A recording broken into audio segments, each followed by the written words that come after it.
Right, good morning all. First of all, how are we feeling? Look, everyone's looking pretty all right. No one went too hard. Okay, good. Everyone behaved. My name is Renee Grozdanovsky. I'm the Professional Service Director at Certis, and you got the honor of having me today run this room on behalf of this event. A couple of reminders before we get going. It's the first session of the day, so I guarantee you some of you do not have your phone on silent. Yeah, I'm watching you, Leo. Yeah, he's like, quickly. So yeah, obviously out of respect to everyone around you and the presenter, make sure your phone's on silent and try and stay engaged. I know the team's messages are really important and you just can't pull yourself away from it. Trust me, they will still be there at the end of the session, so try and pay attention and listen to the speaker. Today we'll run very similar to what you saw yesterday. Today's first topic is by Scott Taylor from Port Waratah Coal. Port Waratah, isn't that what we agreed for yesterday? We don't use the dirty word. And this morning's session is on defect management using Maximo. So Scott has been with Port Waratah Coal, is it now 20 years, I think you said yesterday? 25 years. Wow, you must have started really young. A developer and a DBA by background. I didn't know that about you, actually. He manages a team of IT developers and BAs at Port Waratah, really looking and driving business initiative improvements into the organization. Having worked with Scott for many years, I can tell he's doing a really good job of that, and you will see that through his presentation as well, that he's really pushing the use of Maximo within the organization to see what else can the organization do with the investment they already have in Maximo, but also how can they fill the voids and gaps they have in process to continuously improve their maintenance practices. So today obviously is about defect management, and I guess I'm sure that many of you here will have lots of things that break all the time, and probably, like many organizations, have a whole bunch of people looking at those things, walking right past them and never capturing anything about that.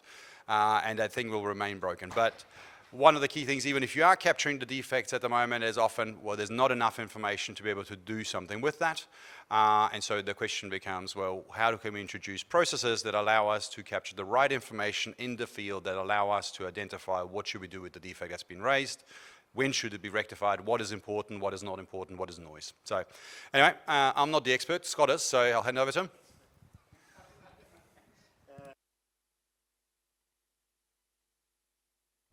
So yes, good morning all. So my claim to fame yesterday was my first presentation, so now I'm no longer a first-time presenter, so please be gentle with me. I know. So defect management today. I call it Type 2 fun. So there's my hat. So does anybody know what Type 2 fun is about? There's three types of fun. So in my other life, I do adventure racing. So I've never really seen adventure racing, so spend 4 or 5 days out in the bush, bikes, walking, paddling, maps, try and find checkpoints out there. And we saw a show one day about Type 2 fun. Type 1 fun, it's like fun right now, like we're having a great time. Type 2 fun is, while you're doing it, it's not so much fun. But you look back and go, remember that? Like, remember when Scott fell over and face first in the mud? That was really funny. But at the time, it wasn't really funny at the time. So that's Type 2 fun. So when I was looking at defects, how to make this interesting, exciting, I failed. Like, this is a pretty dry topic, right? So this is going to be Type 2 fun, so stick with me. Hopefully it'll be something interesting towards the end. Okay, so Port Waratah, we operate in the Port of Newcastle. 2 terminals, Kooragang, Carrington. This one was built in the 80s, this one's built in the 70s. We've got a capacity of 120 million tonnes at Kooragang, 26 at Carrington, so combined capacity 146 million tonnes of coal we can put through. Our record was about 112 quite a few years ago. The coal industry is declining. That's about 3 kilometres long. So if you ever fly into Newcastle, you actually fly over this area. You can actually see it as you fly over it. It looks kind of impressive, but it is coal. We don't mention that word. So we use about 2.5 kilometres of that area to put coal there. We can put 4 vessels there, 2 vessels there at Carrington. We unload about 10 to 12,000 trains a year, so you you're looking at about 1,000 trains a month we unload of coal. We load about 1,000 to 1,200 vessels a year. So you can do the maths, we use about 10 trains per ship. That's about 9,000 tonnes a train, about 90,000 tonnes onto a ship, and we turn a ship over in about 24 hours. So people who go to Newcastle, you look out into the horizon, you see all the ships lined up out there. We turn about 3 of those over a day. Largest coal exporting terminal in the world. Like it's... Let them know where the sharks are for the tourists. Oh yeah, the sharks here, there's lots of sharks here, it's Stockton. As an interesting story, we had a diver, one of the crews dropped a container over the side of the ship when they were loading, because they put all provisions on the ships when they come in, all the fresh food and stuff. They dropped something over the side, they sent a diver underneath it, and he lost a flipper because there was a bull shark under the wharf. So yeah, lots of interesting stories about Port Waratah. Our Maximo usage, so we started in the late 90s. Our general manager around about year 2000 said, no work order, no work. Kind of drove a bit of behaviour there. We were kind of playing around with Maximo at the time. And they put a team together who basically implemented inventory management, job plans, PMs, the location hierarchy, did everything. Like, it was a big exercise to actually implement Maximo properly. We're currently on version 9 MAS, hosted by IBM. So a few people caught up with me after the event going, oh, so what was the experience like moving to MAS? So happy to have a chat about it. So we went to version 8 last year, went to version 9 this year, and we're currently testing 9.1 right now. IBM hosts it, so it's a hosted SaaS solution. They do all our upgrades for us, so we don't actually get involved in that. We don't know anything about Redshift, we don't know anything about DB2, they just do all that stuff for us. So if you want to have a chat to me about it, happy to do that. Our user base, so about 320 employees. I say 50 contractors, that's our user base. So we have about 400 to 500 contractors on site doing work for us, but that's about our user base in Maximo. So defects.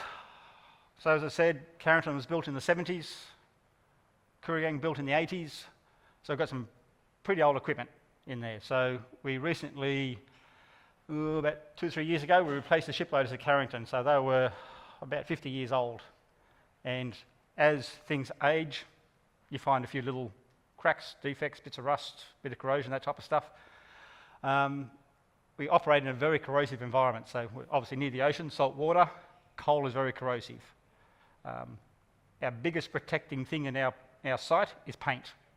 So if you let the paint deteriorate, things deteriorate very quickly, it's all metal. And we have very long-term capital planning processes. So we are currently replacing one of our ship loaders at Kooragang. It started in the early 90s. We went to tender last year. We hope it's going to be ready to be used by 2027. That's how long it takes to put one of these machines in place. That's about $180 million of capital investment to get that machine on there. So we have long-term capital planning processes. So it gives you a bit of a picture of how we try to manage our defects. So you've probably heard quite a few times during this conference about asset health, how you get a picture of what it is, how do you manage that asset health. And for us, defect management is a part of that picture. So I don't know how you guys manage your asset health at the moment. How do you know how healthy your asset is? Do you use meters? Do you use some other type of descriptive things? Condition monitoring, that type of stuff? Its age? How do you actually work out when you're going to replace that piece of equipment? Is it worthwhile repairing? Is it worthwhile replacing the whole thing altogether? And it's all those little things that add up over time. So we have things like cracks in welds. It might need to be fixed right now, but it might need to be fixed next year or the year after. And did that start as a tiny crack? And did that grow over the last 12 months? Did it get bigger? So when we first looked at it, it was quite a tiny defect. We just make a note, tick, it's there, but we don't need to fix it yet. We come back and inspect it again as a part of our PM process, and all of a sudden it's like it's now 3 centimetres long. It's like, oh, actually we need to take some more serious action about this defect now. Paint, talked about. We have just a dripping pipe around the plant. Don't need to fix it right now, but it's something that we will need to fix. And if I've got a breakdown or do some work, maybe I should wrap that up into a CM work order and go and get that fixed up at the same time. Cracks in foundations, rust, it could be a crack on a windscreen, so you can manage vehicle defects the same way as any other structural defects. So today we manage structural defects in Maximo. We don't manage other defects. We'll come to that why we get to that spot soon. So, in the beginning, like our good stories have a beginning, we had a structural person and an assistant, and basically they used to be either an email, go out and do a PM, you drop emails to the person, drop reports to him, and somehow he tried to manage the defect process, right? So he had a folder of defects, he had a folder for each of our machines, capture some pictures, capture some reports, and he would try and work out what needed to be fixed first. So basically it was urgency. Someone said, oh, that's broken, go and fix it now. There was no well-planned process on when to manage defects, and we might go and say, this defect needs to be fixed right now, we go and fix it, and while we're at this, like, actually there's 3 others here we could have fixed at the same time. So he's very reactive in that type of process.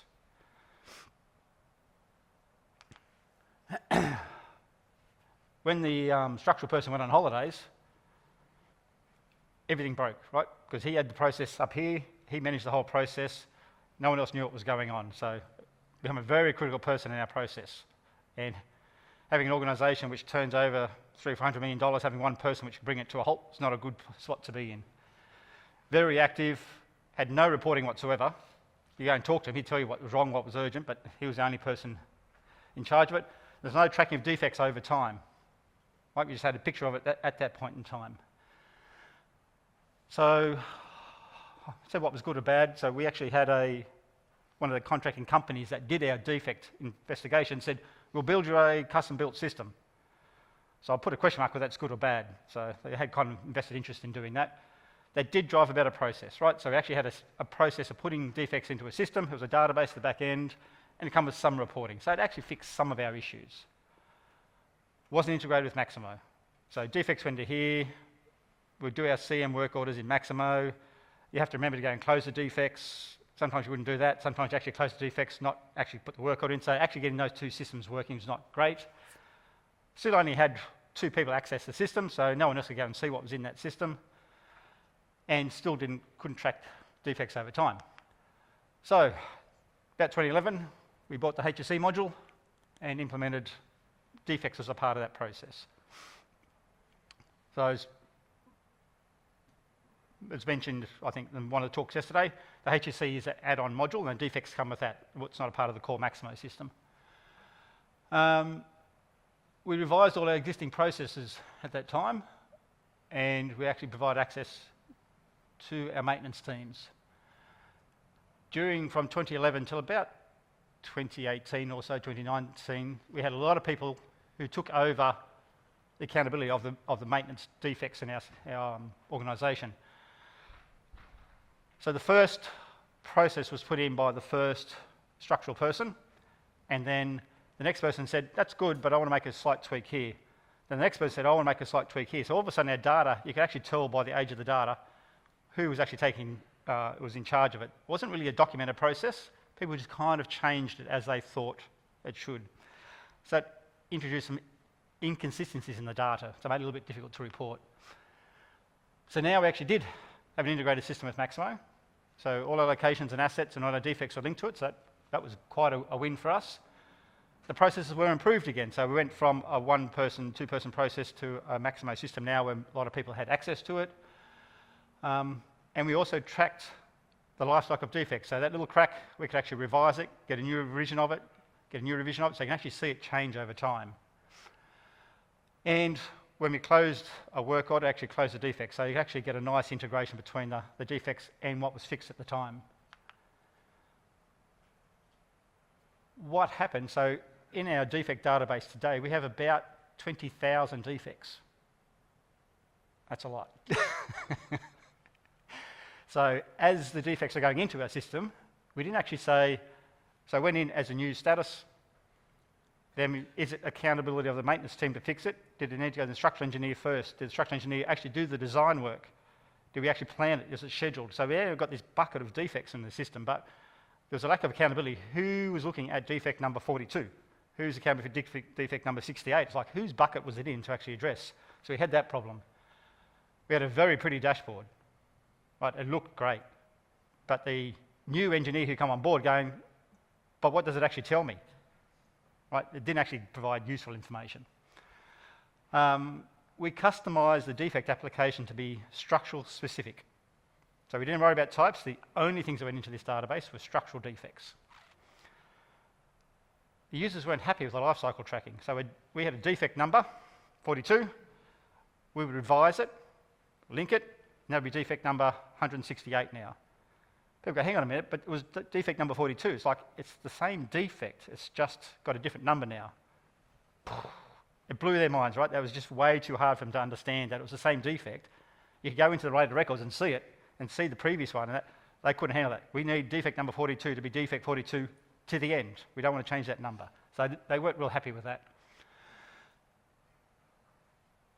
When we were closing work orders, so we might put 20 defects on a work order, and the user goes through, the maintenance guy goes through and say, yep, comp. And they'd automatically go and comp all the defects. But sometimes they go, actually, we didn't have time to fix that defect, and we did a partial fix on that one. And they come back to all the defects, and they're all comped now. And they go, hang on a minute, we didn't actually fix all those up. So we had a bit of a problem with comping defects. How many of those defects did you fix on that work order? And the revision of defects. So I created defect 42, I put that on the work order. Then I revised the defect, 162. So now I've got defect 42 on the work order. I comped that work order, closes defect 42, and 162 is still sitting there. So now we have this problem where we're actually closing defects which are now being revised. So that causes a few issues as well. So we had a new asset strategy superintendent. He took accountability of the system. He said, like, we need to come back and let's have a revision of that. So he asked the people what was going on, who's in charge of all these defects, and he quickly found out that we need to have a bit of a rethink of this defect process again. So our process, we actually have PM inspections, and depending on how critical the equipment is, it could be a 4-week, 16-week, 102-week, whatever it is. So they go through and do inspections on these pieces of equipment. At the moment, we tried mobile a while ago. We're actually back on paper at the moment. I'll go through that in a little while. So they print out a bunch of paper of all the existing defects, all the existing pictures. They go out and start their inspection process. They look at the existing defects, check if they changed at all, or have they identified new defects. So that's the PM process. They come back into Maximo, create defects, revise defects, so there's a process where they actually update the defects after they've done their inspection. We have their supervisor does a review of that defect information. So as he puts it in, it's his job to check the work of the contractor inspectors we have. So he checks, have you duplicated a defect? Have you actually got the right pictures in place? Have you described it correctly enough? So that's the first quality check of the data that goes into the system. Then we have a structural engineer, so the same organisation. So if anything's a little bit, we're not sure how bad this problem is, it goes into their bucket, right? So it's a bucket of work for the contract engineer to review and understand how critical that work is. If it's not that critical, we basically park and go, right, that's okay, we know we've got some work to do with that in the future, but we don't need to do anything else with it. So next time we do an inspection, we'll check how, is it changed, is it worse, has it been improved? So they all park it. If it needs to have further work, we've got our structural engineers on site, very familiar with our equipment, very familiar with our processes, and they go, let me have another look at that defect and see what we need to do with it. And they can make a decision, when does that need to be fixed? So they need to fix next week, can be put on a long-term project, it's going to be fixed later on. So they work out where that goes into, whose bucket does it go into then? Does it go into the maintenance team's bucket? Does it go into the projects team bucket? So they then move that defect into where it needs to go. Or they can say it's okay, let it sit, back into the cycle again, so it gets revised next time. Yeah, and it goes around the circle there. So, stuck with me so far. Are we having fun yet? So, here's a picture of one of our adventure races. That's Hale. This is on day 3 of the race. These are public toilets in a park somewhere. This is us standing in those public toilets, waiting for the hailstorm to go. We're not looking real happy here. Drop toilet too, yeah? Drop toilet too, yeah, that's good. So when I look back on it, one of our teammates, he thinks it's hilarious, right? He thought it was good. At the time, we thought, this is terrible. But when you look back on it, it was quite funny at the time. I'm standing there, the steam pouring off me. We've been working hard to here. freezing cold. That's type 2 fun. Okay, so now we've talked about the setup. Let's have a look at what it actually looks like creating a defect in our system. So look at the top section first, what we do here. So the out-of-the-box defect system doesn't have a revision process. So we said our users want to have a defect number which doesn't change. So we engaged an organisation, they modified it, they actually put a revisioning process in our defects, right? So they can keep the same number. Over here is the actual ID number. So those of you who are technical in Maximo, that's a ticket ID. And you'll see that ticket ID is actually the same as the defect number.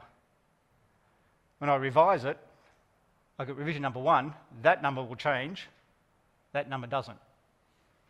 Right, so that's the way we kind of trick people to say that's how we keep track of that defect number. That helps people think about it's the same defect, right? In the system, it's quite complicated how that got implemented. It's very hard to do. But now our users are happy that they've got the defect number doesn't change. We also introduced an owner group, and there's certain reasons why we introduced our own type. So now we know whose bucket it's actually sitting in. So here we say that's with our internal structural engineer, they're in charge of it, and what status is it at the moment. So we introduced that concept of our owner group. On our assets application, we introduced the concept of a failure rating. So if this piece of equipment failed, how bad is it to our operations, or our safety, or our license to operate, our environmental control? So we actually rated all the assets that are of interest with a number. That's the risk level will come later. So this is just if this piece of equipment died, we'd rate that on how bad it is to our operations.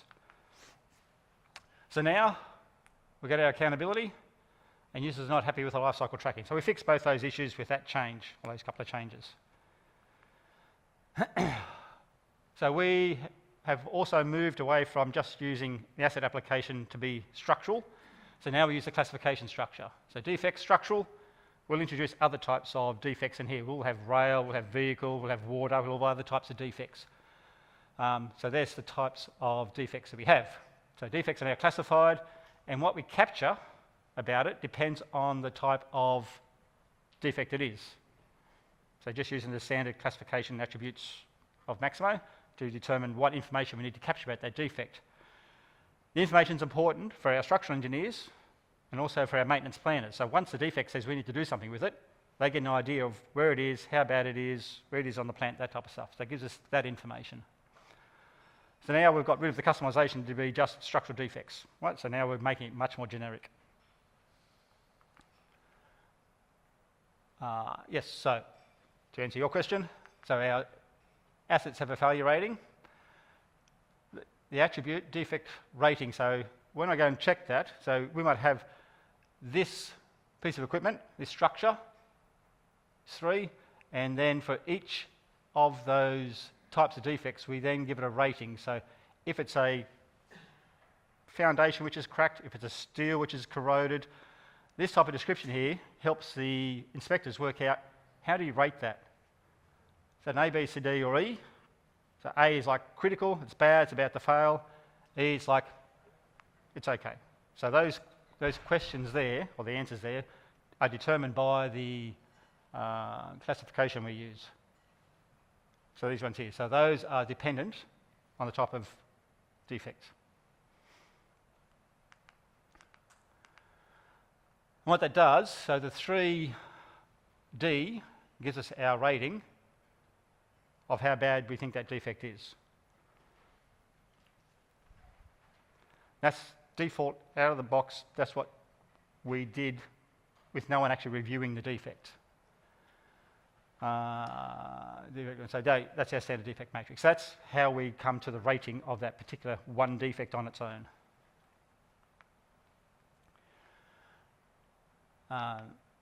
On the application, so this is what the contract inspector structural engineer does for revision. This is our internal engineer. They can go back and actually revise that. They go, actually, that's actually, what do I say, worse. So they got raised to 3D. This is our 3B. So I've gone back and reviewed and understand the consequence of this. So our internal structural engineers review that defect, and they can override it And this one says, this we just need to monitor. This says we need to repair. So this is why our internal engineers can override what the default setting in Maximo is. This is our pretty chart. So for this particular, what are we looking at?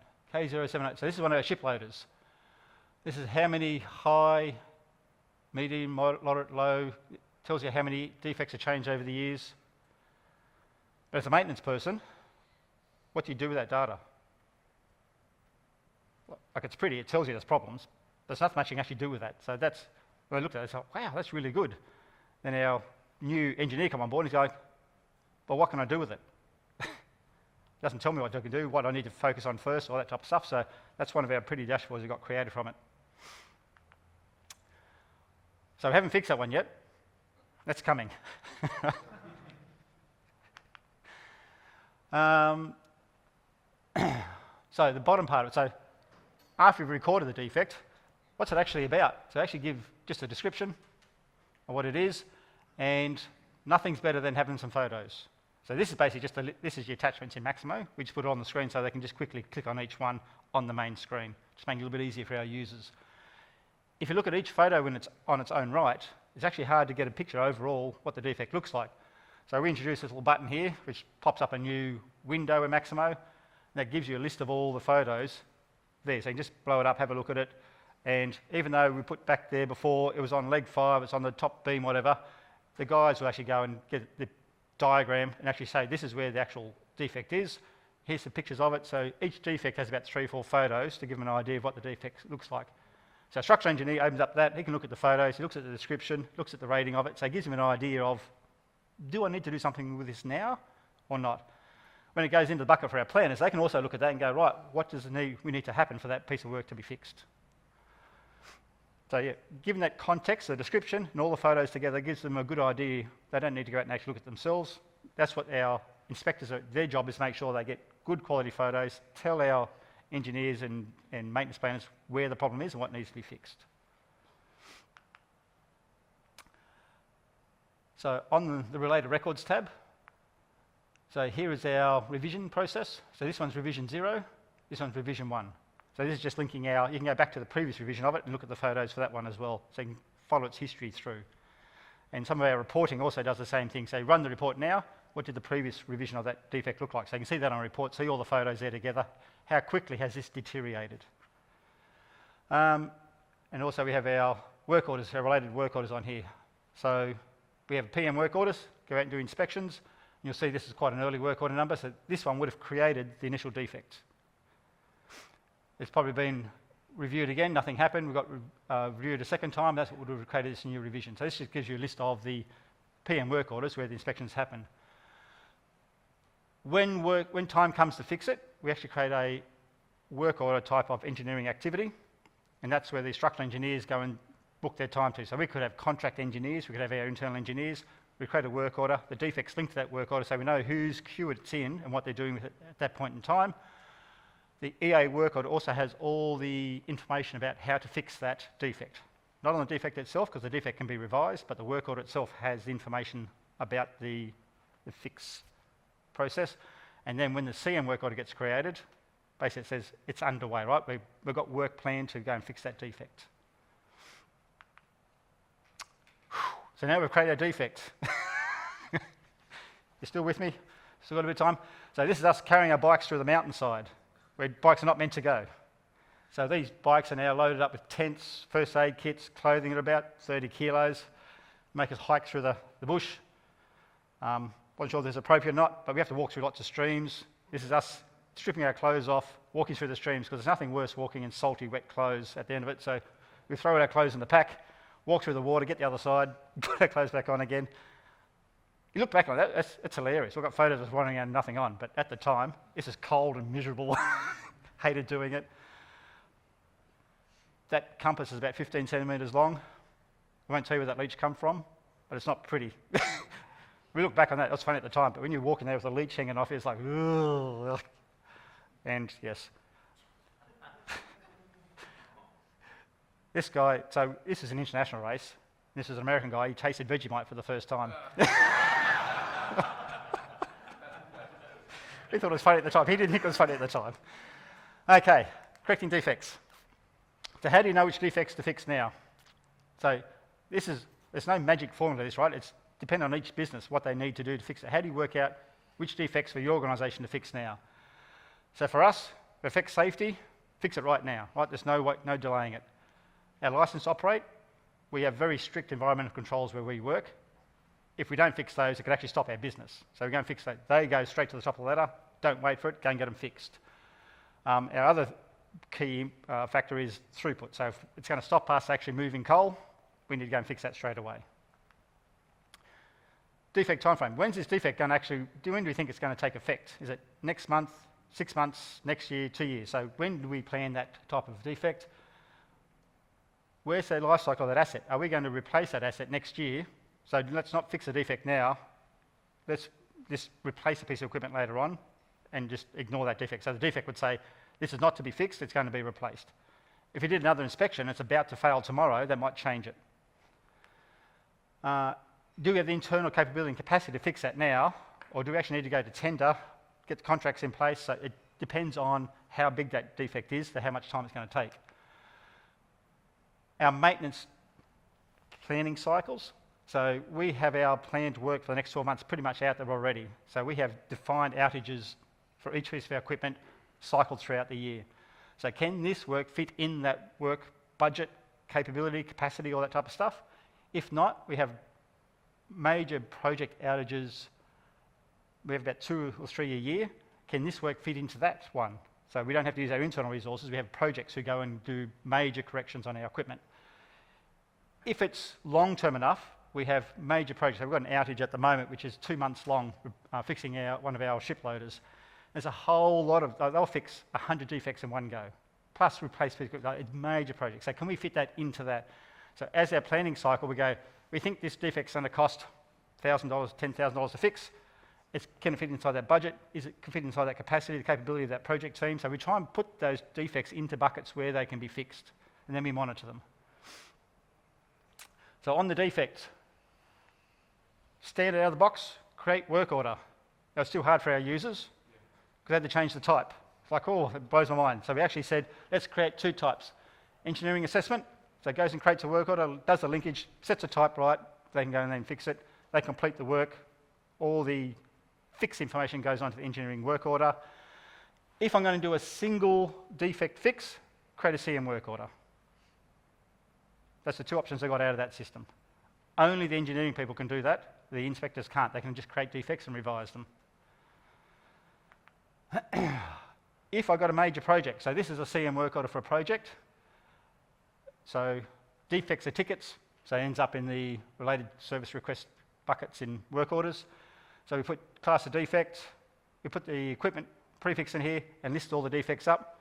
Tick, tick, tick, tick, tick, tick. We say these are the defects we're going to fix as part of this project. They all get linked automatically. And the work order structure can be created years in advance. For our major projects, we have lots of work orders that get taken or undertaken as part of that work, and we could have 3 or 4 buckets of defect work orders. So we might say this one's going to work on the bogies, this one's going to work on the trailer. So we kind of group all those defects together, and that forms a work order structure for the project. Important thing, as soon as it's linked to a CM work order, defect goes in progress. That basically locks the defect. So it basically goes into a read-only state. So when our revisions are happening behind the scenes, our inspectors come in and go, we need to revise this defect, and it says, you can't change this because now we've done the engineering work, we've actually got the CM work underway, we've got the budget in place, and they're going, you can't revise it. So remember that time I said had the work orders and revisions? That's what stops that happening. So as soon as it gets added to a CM work order, in progress, no one can touch it. So we fixed the last one, revision of defects. I'm going to quickly run through this because I've been given the 5-minute mark. So when we close a work order, comp it, if any related open defects are on that work order, this will pop up with a list of defects. And each one of those is saying, what did you do to that defect? Did you fix it? Did you do temporary repair?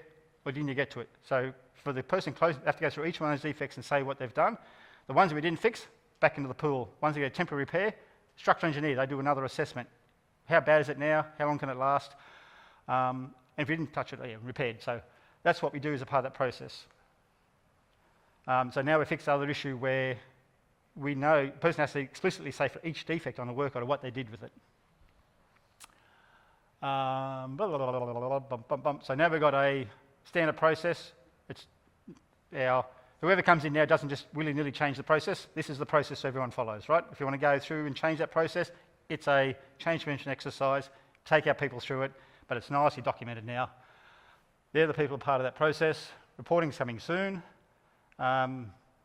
We thought we'd get, so, caveat, this goes live on Saturday.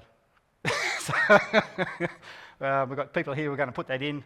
Huge data reload project. This is going to be like a 10-hour process to get this into the system. So this is where we are today. Ta-da! All problems fixed? No. Where to next? Fix our reporting. Introduce different types of defects. Our planning and scheduling process don't quite pick up all the defects that could be picked up at the moment. So our planning and scheduling process need to understand if I'm going to do some CM work orders, what else can I do at the same time? Can I pull them together? So that's a refinement in our scheduling process. Mobile inspections. So we tried mobile inspections 3-4 months ago. We had a bit of a custom app to try and do that for us. We had a few technical issues with connectivity, syncing of data. It's a lot of data you need to sync for this. So imagine all those photos, all the location hierarchy, that type of stuff. It causes a few problems. And we found that when we're going from defect to defect, we drill down through the location hierarchy to the asset, up to the asset, up the whole location hierarchy, down to the next asset, up the hierarchy. Down. So we actually check the assets going across this way, but we're up and down the location hierarchy. So we'll fix that with routes going forward, but it causes a few problems. We'll be testing the Maximo mobile application in the coming months, and we'll see if this one will help us out with that process. So we'll be looking to do that mobile. At the moment, everything's paper-based. In the reporting side of things, defects is one part of it. So this is a Copilot-generated picture. Copilot generated me a picture. I was quite impressed with what it did. Asset strategy. So I'll bring that up. So we have on our locations, we have an actual tab, strategy. So in Maximo, we actually store what the asset strategy is. Textual, when the next job's going to be done, when's it due to be expired, when it's going to go out, link all that type of stuff to it. So that's one part of the lifespan, when it's going to be revised. We have an asset risk register. We have things where it could be, what's the term? So we've got PLCs, which are going to be out of date. We can't buy them anymore. So that's an asset risk register. So that's a part of the picture of what we're going to do with that asset. We do use meters. And we do have stuff about what's critical inventory, spares, that type of stuff. So getting a picture, overall picture of your asset health, we're kind of getting to that stage where we can put it all together. And defects is one part of that.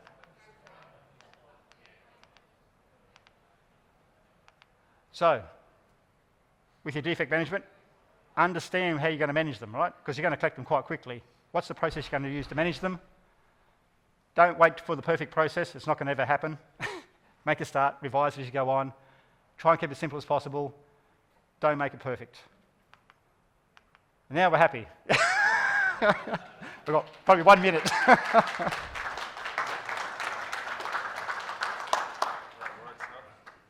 Any quick? There's lots of questions. Quick one. So you've made quite a few changes to make that defects application usable. Have you fed that back up the food chain to the technology? So the question is, we've obviously made quite a few changes to the defect application. Have you fed that up the chain?